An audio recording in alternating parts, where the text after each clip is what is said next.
What's up, YouTube? It's DJ Chuck Spins, and I'm back with another YouTube video. This right here is a new segment called Artist Tips 101.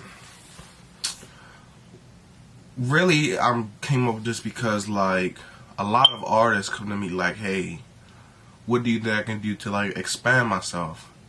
I don't know why nobody come ask me. I'm not rich. I'm not famous. I do the little stuff I do that's to become bigger, but it's still small for right now. So I don't personally know why anybody come and ask me.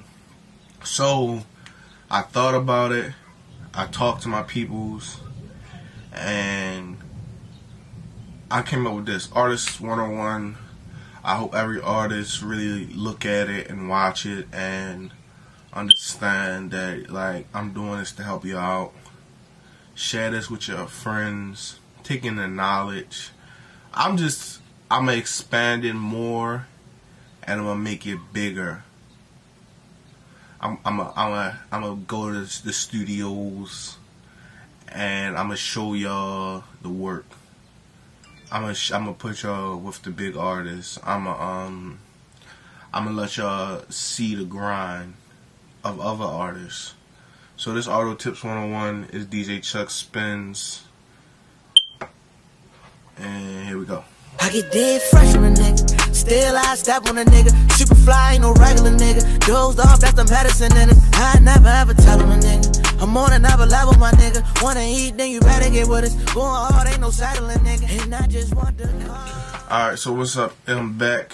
I'm not gonna give the game. It's gonna be like a part 1, part 2, part 3 type thing. So this first part I wrote it down. Excuse the rain in the background. It's really rain. I'm gonna say the beginning, choosing an artist's name. I'm gonna say the beginning, choosing an artist's name. And I think when you choose your name, that's you. That's you right there. That's you. Don't always forever have to be known as that name, but you don't want to keep switching your name up.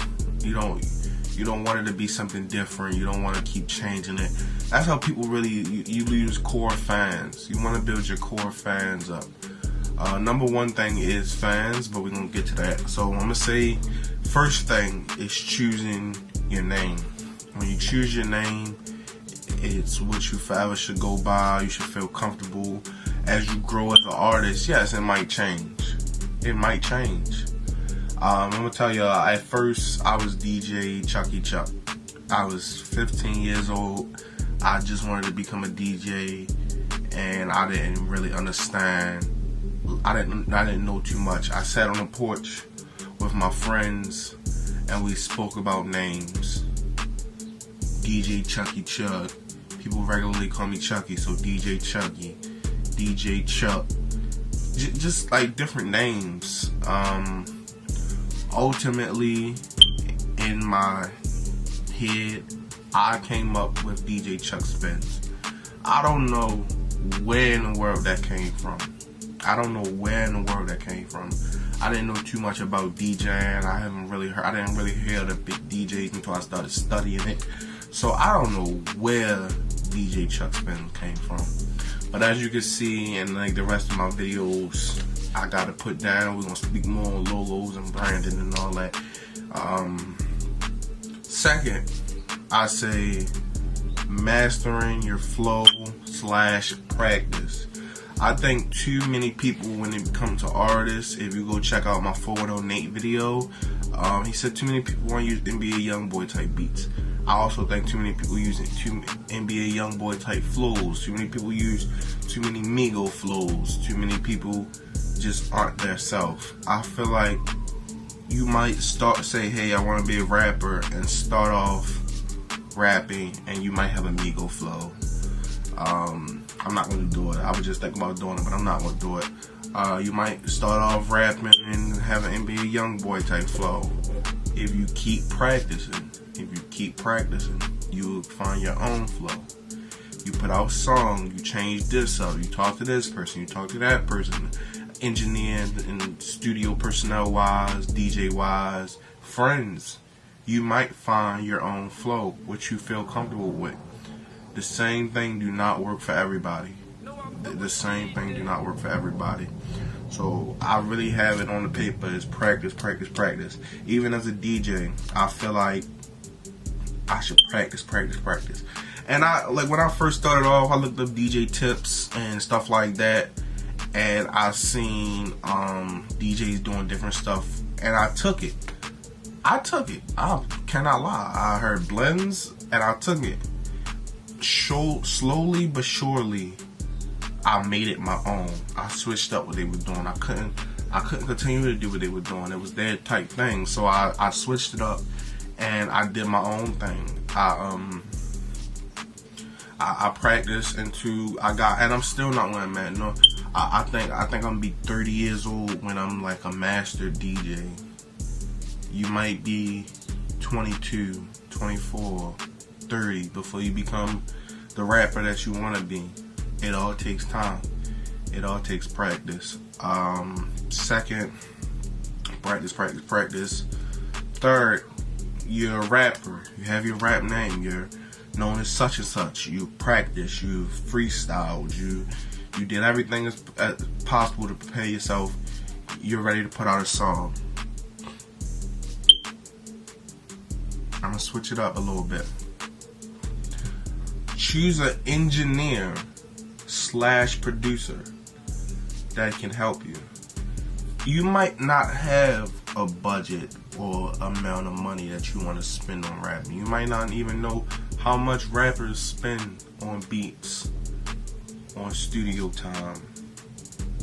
If you're in the Baltimore area, I have interviewed some engineers, and I'm still interviewing engineers. I've interviewed some producers. Prices range from $15 to $100. Do not be scared and think that the person with the $15 an hour won't do you right.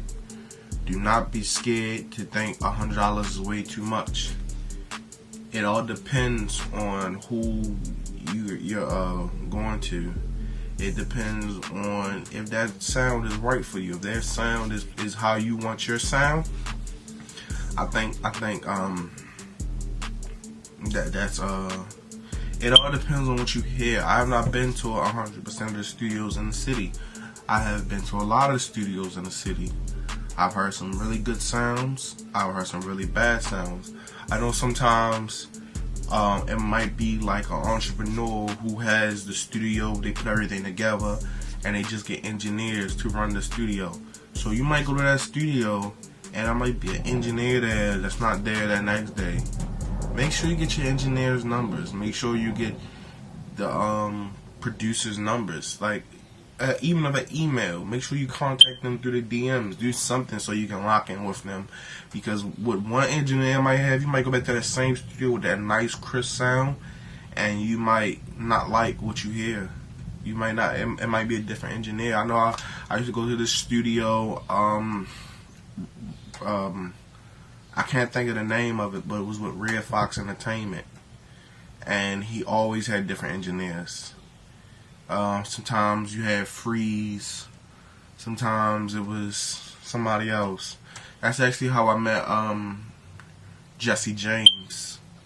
We had went to that studio before it shut down, and he was in there and he recorded one of our songs for I was with Phil and my friends. They rap, and he did one of our songs, and not our songs but their song. And that's how I met him. So you never know who you meet. Now look at him working with Scola. So get your engineers, producers, get their contact information. They might not feel comfortable giving you their number because you might not know them, or they don't want their phones beat down every 5 seconds about this, that, and the third. I had a friend, I know he called the producers and the engineers every 5 seconds about this, that, and the third. Sometimes that's good because they understand that you're ready to work. Sometimes it's annoying. People have their own personal lives. So I feel like that's a good start point. This is DJ Chuck Spins. This is Artist Tips 101. Be on the lookout for part 2. I'm out.